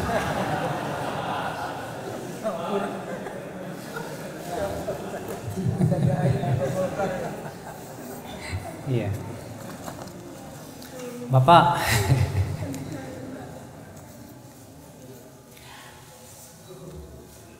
minta-minta dalam Islam sebetulnya tidak boleh, Pak. Kecuali satu, kata para ulama, minta ke penguasa boleh. Dalam satu riwayat yang dikutip oleh Muslim, Rasulullah SAW bersabda kepada seorang sahabat namanya Qabisah, "Ya Qabisah, innal mas'alah la tahillu illa li ahadi thalatha." Hai Qabisah, minta-minta itu tidak halal kecuali untuk salah satu dari 3 orang. Yang pertama, orang yang tahammala hamalatan, menanggung perdamaian 2 kampung yang berseteru, sehingga dia harus menanggung semua kerugian-kerugiannya, boleh minta-minta. Warajulun asabatu jaihah, orang yang bangkrut sampai hartanya ludes, maka ia boleh minta-minta. Dan orang yang fakir yang disaksikan oleh 3 orang yang adil di kampungnya bahwa dia memang fakir. Nah, 3 orang ini yang boleh minta. Selain itu, hai Qabisah, adalah makanan haram yang dimakan oleh pelakunya.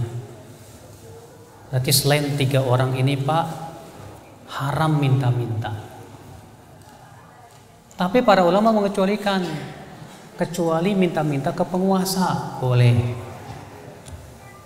Bapak datang ke Pak Bupati minta dong THR, boleh ya, nggak apa-apa. Ya. Tapi kalau Pak Bupati nggak ngasih juga, ya jangan marah. Karena dalam Islam, Pak, kita itu disuruh menaati pemimpin bukan karena dikasih, tapi betul-betul mengharapkan wajah Allah. Kata Rasulullah apa? Salasatun la yukallimuhumullahu yaumal qiyamah wa la yanzuru ilaihim wa la yuzakkihim wa lahum adzabun alim. Ada 3 orang yang tidak akan diajak bicara oleh Allah, tidak akan dilihat oleh Allah, tidak akan disucikan oleh Allah, dan bagi mereka adab yang pedih. Siapa dia? Rajulun baya'a imaman, seseorang yang membaiat pemimpin untuk menaatinya.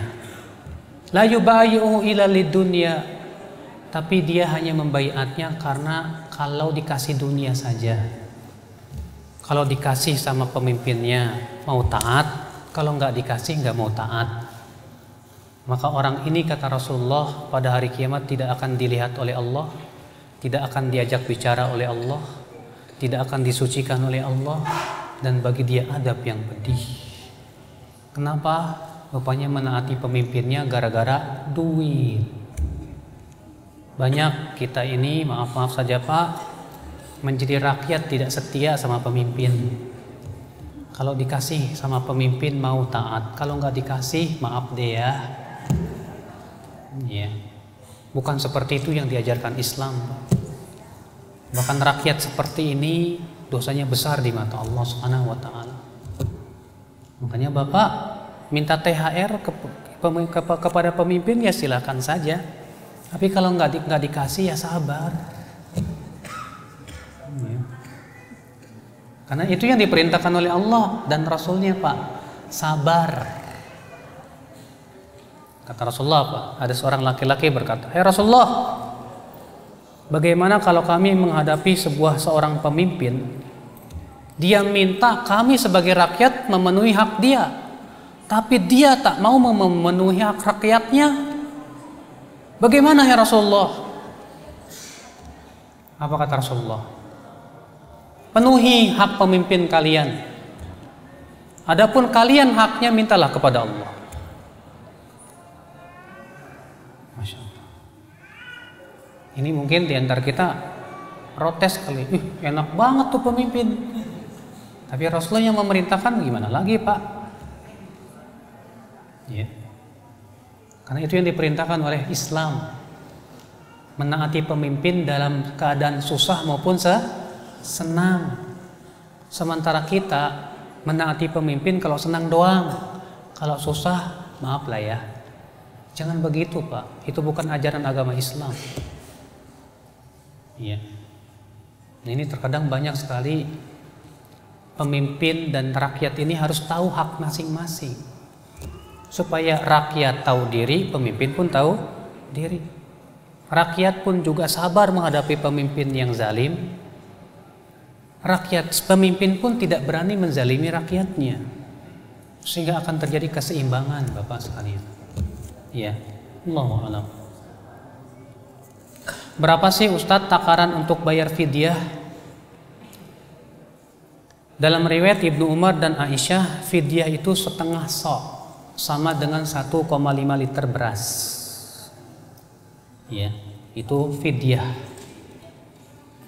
Siapa saja yang berhak untuk membayar fidyah, kata Ibnu Abbas ketika menafsirkan firman Allah dalam surat Al-Baqarah, wa 'alal ladzina yutiqunahu fidyatun ta'amu miskin. Dan bagi orang yang berat berpuasa, hendaklah ia membayar fidyah. Maksudnya kata Ibnu Abbas, yang pertama orang yang tua renta yang sudah tidak kuat puasa. Yang kedua orang yang sakit yang tidak diharapkan lagi kesembuhannya. Yang ketiga orang yang wanita hamil dan menyusui. Merekalah yang membayar fidyah. Ini tafsir Ibnu Abbas yang disebutkan oleh Ibnu Katsir dalam tafsirnya. Jadi yang membayar fidyah itu yaitu orang yang tua renta, orang yang sakit yang tidak diharapkan sakitnya, dan wanita hamil dan menyusui. Iya.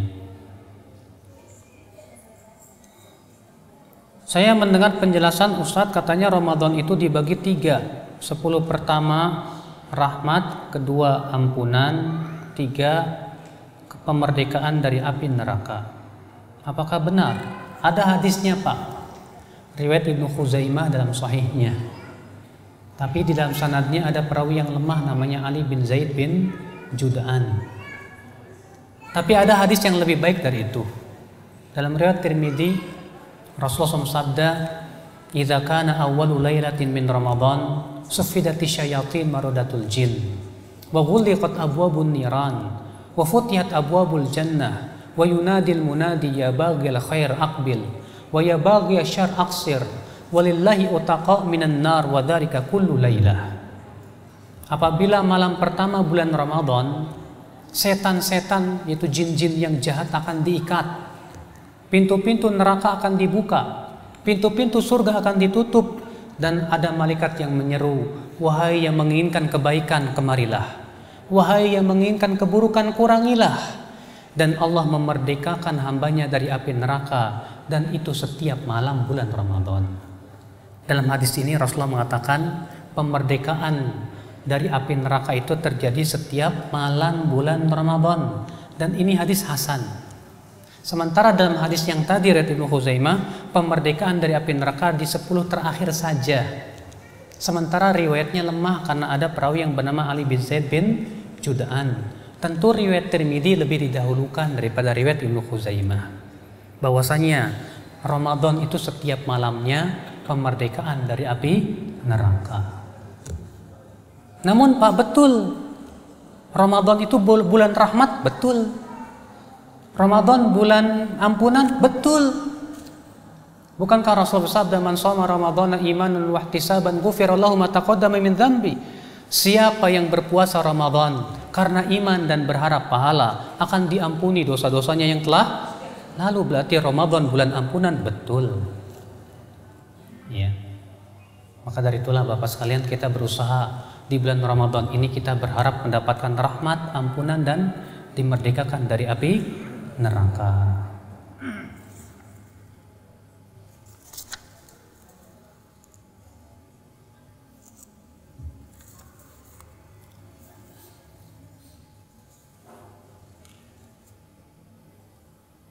Apa sih Ustadz ukuran keberhasilan dari menjalankan puasa Ramadan ini?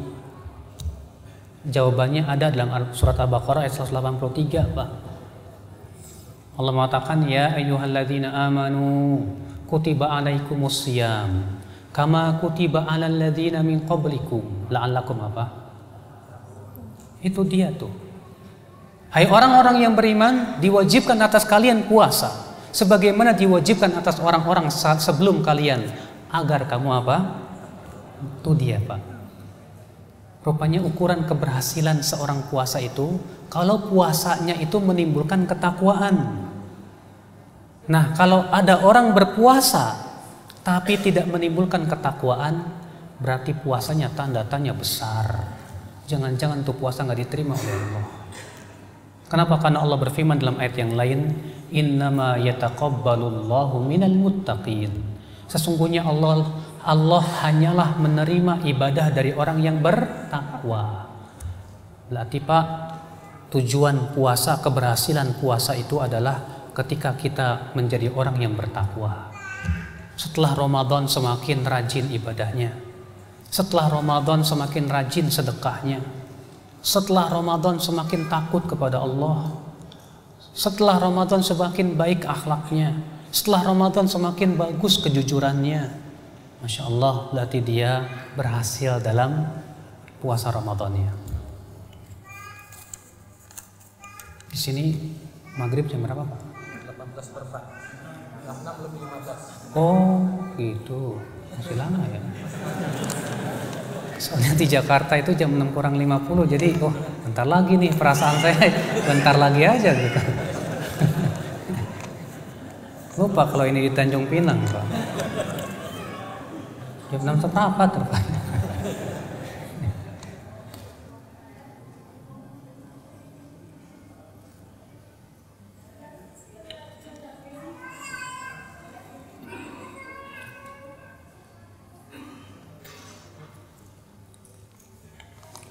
Ustadz, pahala puasa itu kan tidak terbatas diberikan oleh Allah, betul. Tapi kenapa yang pertama kali dihisap sholat dulu bukan puasa dulu? Iya. Ini ada yang bertanya, Pak, kenapa yang dihisap yang pertama kali sholat dulu bukan apa? Puasa dulu. Pertama, sholat itu tiap hari 5 waktu, sedangkan puasa itu hanya sebulan sekali. Sebulan sekali lagi, setahun sekali, maklum, lagi lapar, error. Yang kedua, sholat itu Pak, hubungan vertikal antara kita dengan Allah yang paling kuat. Allah berfirman, inna sholata tanha anil fahsya'i wal munkar. Sesungguhnya sholat itu mencegah dari perbuatan keji dan mungkar. Dahulu di zaman Rasulullah ada seorang laki-laki berkata, hai Rasulullah, saya punya tetangga, kalau malam rajin sholat tahajudnya, tapi kalau pagi malah mencuri, ya Rasul. Terjadi di zaman Rasul, Pak. Apa kata Rasulullah? Satamna'u sholatuhu. Kelak sholatnya akan mencegah dia dari mencuri.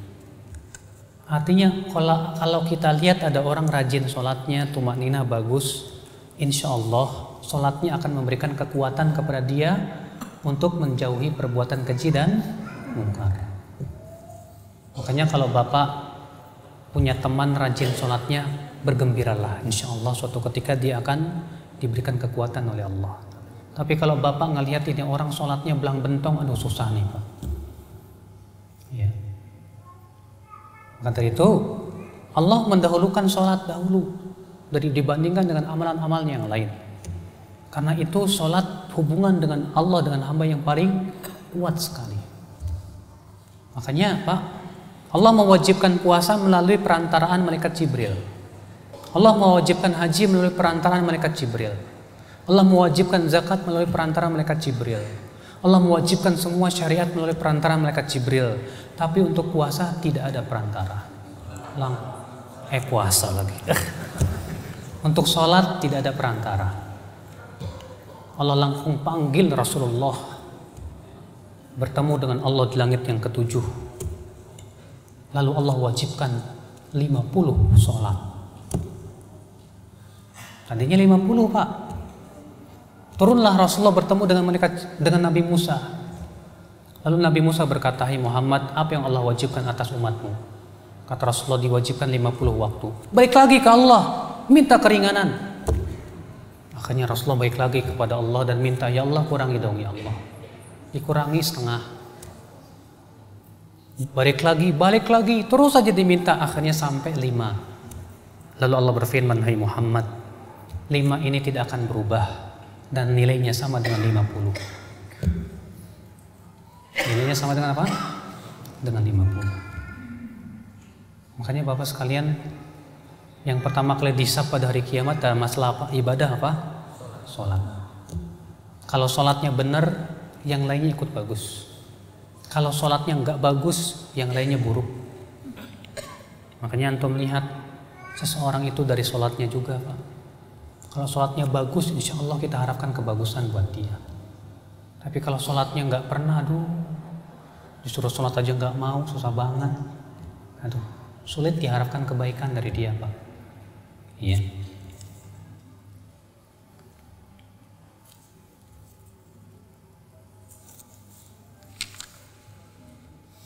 Kalau kita sedang berpuasa lalu muntah tanpa sengaja, apa boleh kita melanjutkan? Lanjutkan. Karena kata Rasulullah, "Man istaqa'a hamdan ya falyaqdi wa man dara'ahul qai fala yaqdi." Siapa yang terdorong oleh muntah, tidak perlu ia mengqadanya, artinya tetap sah puasanya. Dan siapa yang muntah dengan sengaja, maka dia wajib mengganti puasanya, alias batal tuh puasa. Berarti muntah tanpa sengaja itu tidak membatalkan puasa. Sama halnya dengan Bapak makan dan minum tidak sengaja, lupa. Ya, disodorkan sama istri dimakan 1 piring habis, baru ingat, loh saya kan puasa. Alhamdulillah. Itu namanya Allah sedang memberikan rezeki sama Bapak. Iya.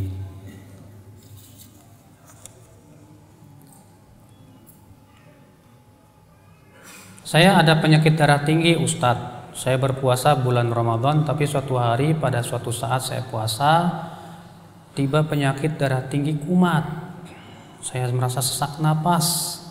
Istri saya pada saat itu memberi obat tensi untuk darah tinggi kepada saya. Setelah makan obat, terasa sesak napas saya hilang. Puasanya batal nggak ya?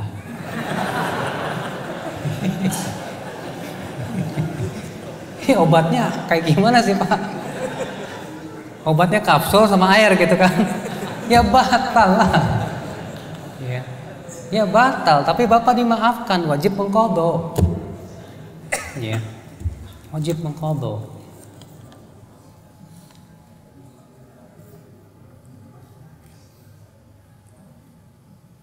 Berhubungan dengan fidyah, jika ada seorang yang tak bisa berpuasa selama sebulan penuh, bolehkah fidyah itu saya berikan kepada 1 orang saja? Terjadi perselisihan. Pendapat yang saya condong kepadanya, wajib 30 fakir miskin. Dan itu yang diamalkan oleh para sahabat.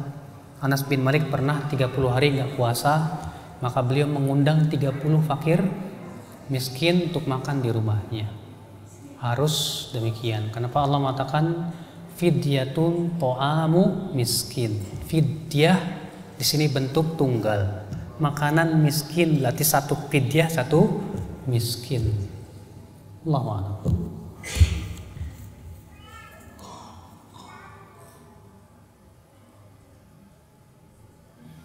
Saya pernah dengar ceramah, dunia itu mudah dipahami tapi sulit didapat.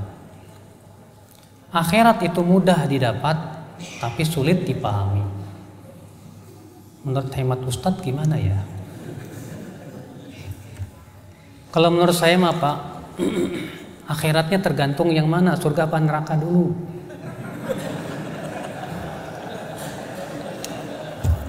Kan di akhirat ada 2, yang nggak surga yang neraka kan gitu.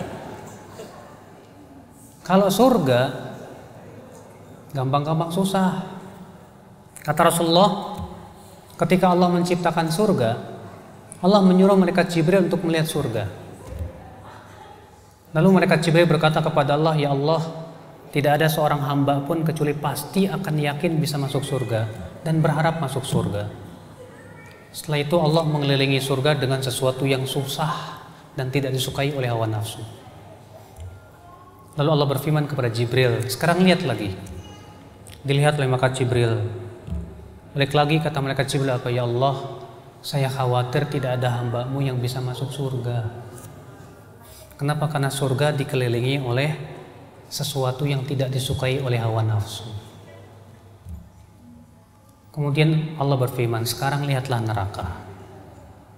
Kemudian malaikat Jibril berkata, "Ya Allah, tidak ada hamba-Mu yang melihat dan mendengar neraka kecuali pasti lari dari neraka." Kemudian Allah mengelilingi neraka dengan syahwat. Kemudian malaikat Jibril disuruh lagi melihat. Kata malaikat Jibril, "Ya Allah, saya khawatir tidak ada hamba-Mu yang selamat dari neraka." Kenapa Pak? Karena neraka itu dikelilingi oleh syahwat. Sedangkan surga itu dikelilingi oleh yang berat. Disuruh sholat berat, disuruh zakat berat, puasa haji berat, beban. Makanya Pak, kalau ada konser, dangdutan, joget-joget, perempuan telanjang, nggak perlu diundang juga rame. Tapi Bapak bikin kajian, udah ngundang sana sini capek, yang datang sedikit. Memang Pak, jalan ke surga itu tidak mudah. Kalau neraka mudah, karena sesuai dengan syahwat. Sesuai dengan syahwat. Makanya Pak, untuk mendapatkan surga butuh perjuangan. Perjuangan melawan apa? Syahwat. Melawan hawa nafsu. Allah berfirman, "Am hasibtum an tadkhulul jannah walamma ya'lamillahu alladhina jahadu minkum wa ya'lamas sabirin." Apakah kalian mengira kalian akan mudah masuk surga, kata Allah, sementara Allah belum mengetahui siapa yang bersungguh-sungguh di antara kalian dan siapa yang sabar? Seakan-akan Allah mengatakan, kalian kira kalian bisa masuk surga semudah itu, sementara kalian tidak ada kesungguhan untuk masuk surga, sementara kalian tidak sabar untuk menaati Allah dan menjauhi larangannya. Allah juga berfirman, "Am hasibtum an tadkhulul jannah walamma ya'tikum mathalul ladzina khalau min qablikum massathumul ba'sa wad-dharra wa zulzilu hatta yaqula ar-rasul wal ladzina amanu ma'ahu mata nasrullah." Apakah kalian mengira akan masuk surga sementara belum kalian mengalami apa yang dialami oleh orang-orang sebelum kalian? Mereka ditimpa kesusahan dan kesulitan, sampai-sampai Rasul dan orang-orang beriman berkata, "Kapan datangnya pertolongan Allah?" Ternyata masuk surga gampang-gampang susah. Gampangnya kenapa?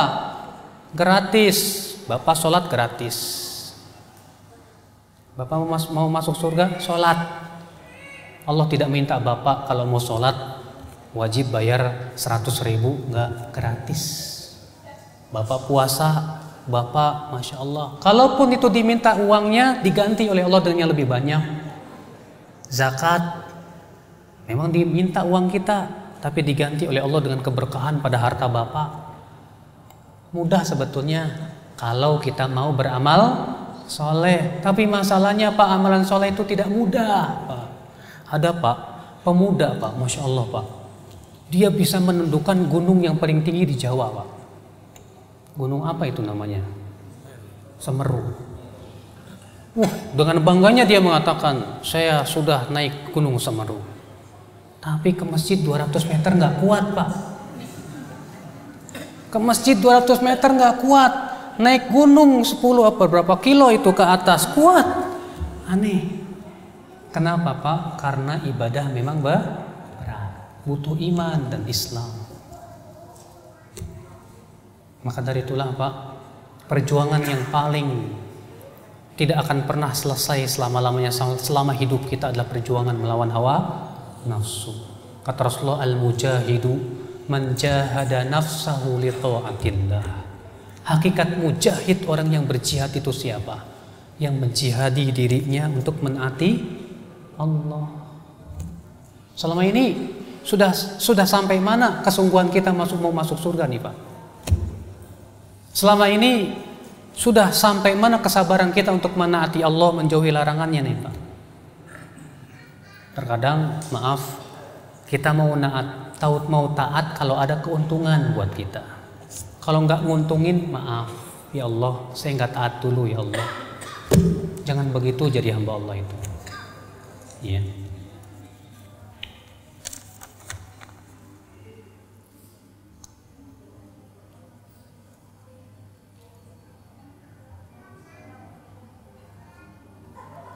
Bagaimana kalau kita bermakmum kepada imam masjid, tapi itu imam kesehariannya dan kelakuannya nggak sesuai dengan akhlak Islam, Ustadz? Gimana itu Ustadz? Pertama, imam seperti itu tidak layak jadi imam. Kata Rasulullah, tidak boleh seseorang menjadi imam sementara penduduk situ tidak suka dia jadi imam, nggak boleh.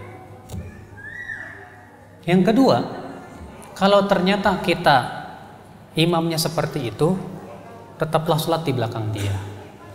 Dosa dia yang menanggung. Sedangkan sholat kita tetap diberikan pahala.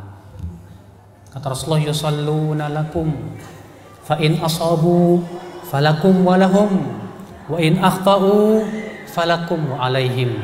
Kata Rasulullah dan Bukhari dan Muslim, para imam itu akan mengimami kalian. Apabila sholat mereka benar, kalian dapat pahala, mereka dapat pahala. Apabila sholat mereka salah, kalian dapat pahala, mereka yang berdosa. Selesai. Iya.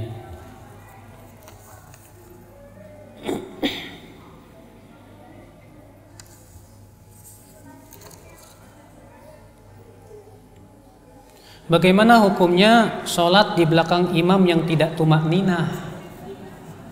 Sudah kita sebutkan Pak, bahwa tumak ninah itu rukun sholat. Berarti kalau sholat yang tidak terpenuhi rukunnya sah tidak Pak? Tidak sah. Maka dari itu kita tidak boleh sholat di belakang imam yang tidak tumak ninah. Ya.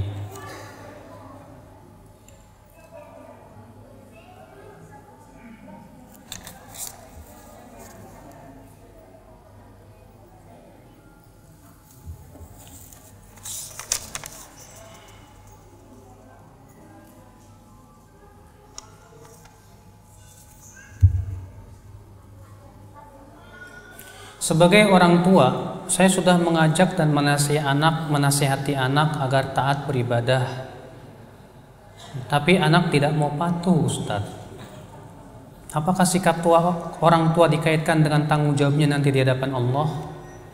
Bapak, kewajiban Bapak adalah menasihati anak. Adapun hidayah Allah yang memberi. Yang kedua, Bapak jangan bosan menasihati anak. Kenapa? Karena kita tidak tahu hidayah itu akan datang untuk nasihat yang keberapa kali. Mungkin setelah 200 kali Bapak nasihati baru dapat hidayah. Kita tidak tahu. Makanya Rasulullah SAW saja ditegur oleh Allah. Allah berfirman apa? Innaka la tahdi man ahbabta walakin Allah yahdi man yasha. Sesungguhnya engkau wahai Muhammad tidak bisa memberikan hidayah kepada siapa yang kamu sukai. Tapi Allah yang memberikan apa? Hidayah. Kewajiban Bapak sabarlah dalam menasihati anak.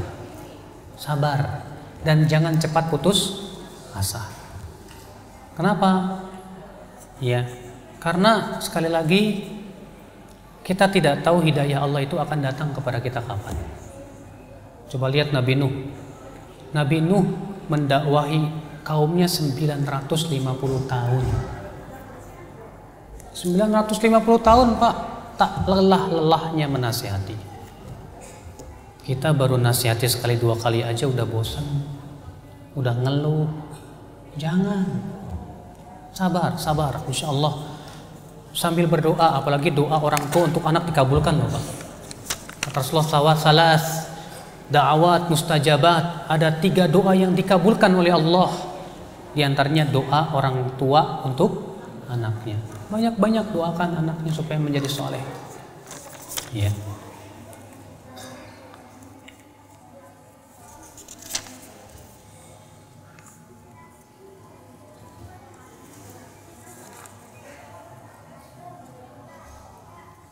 Bagaimana cara mendapatkan jodoh yang soleh? Nah,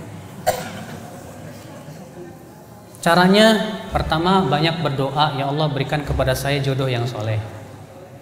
Yang kedua usaha untuk mencari jodoh yang soleh.